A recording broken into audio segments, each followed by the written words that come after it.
Former US President Joe Biden has been diagnosed with an aggressive form of prostate cancer. His office says Biden and his family are reviewing treatment options with doctors. The 82-year-old was diagnosed after suffering urinary symptoms, and the cancer has spread into his bones. Aides say that while the cancer is aggressive, it should be manageable. Biden's health was one of the main concerns for voters during his time in office and in last year's election campaign before he stood down.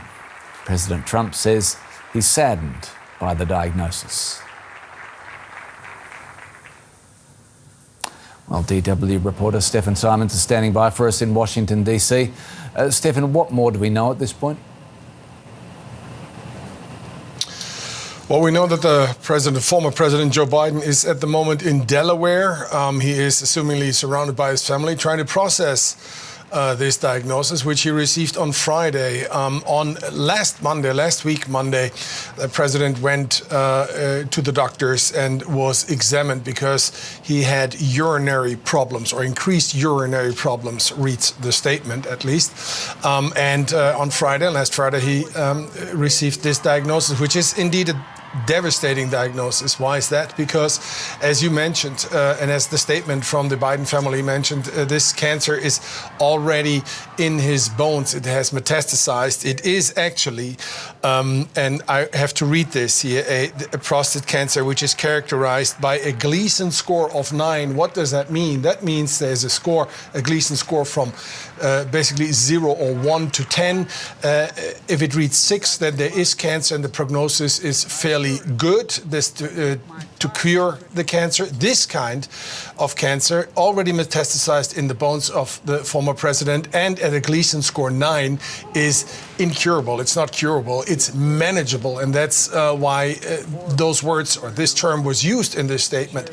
What does that mean, manageable? Well, the statistics say that only 37% of patients diagnosed with a Gleason score 9 cancer of this sort, actually only 37% live another 5 years or a bit more. And that's not a high score, 37%. So that is the challenging and very sad reality for the president and former president, and for his family, and for basically everybody here in the US. This news is trickling down now, is spreading, and there's a lot of shock and sadness spreading throughout the country right now as reactions are coming in, and well wishes for the former president.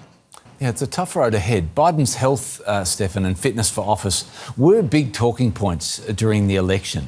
Is there now likely to be more debate about transparency over the health of public officials like Biden?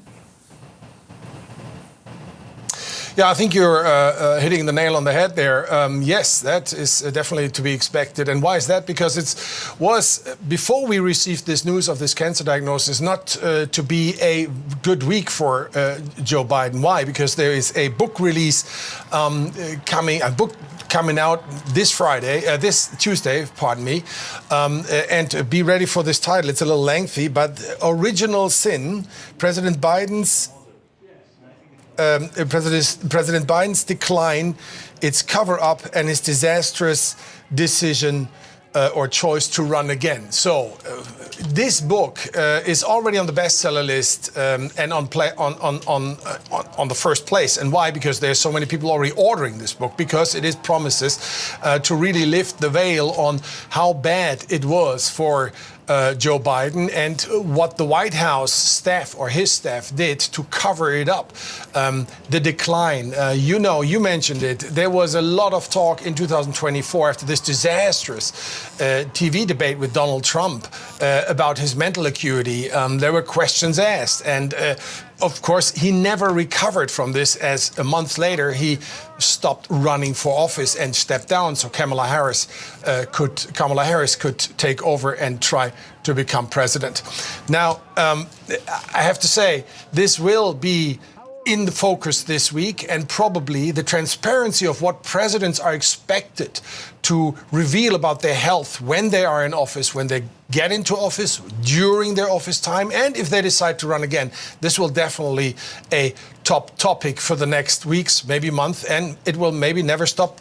Perhaps we will see other standards implemented or the bar raised for transparency on these issues by presidents.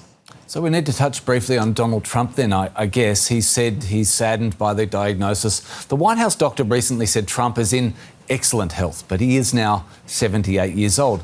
Should we now expect more focus on the current president's health as a result of this, Stefan?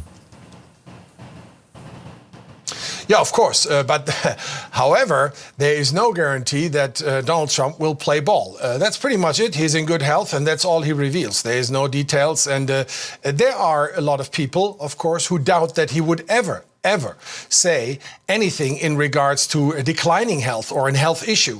That is not Donald Trump. You're absolutely right. Donald Trump released a message on a statement on Truth Social, on his social media platform, and expressed his sadness and wishing the president a speedy recovery and a successful recovery. However, as you said, this president, Donald Trump, is, as far as I can tell, and as far as many people fear, not inclined to reveal any or give any details about his medical conditions or his health at all. Stefan Simons in Washington, D.C. We'll leave it there. Thank you.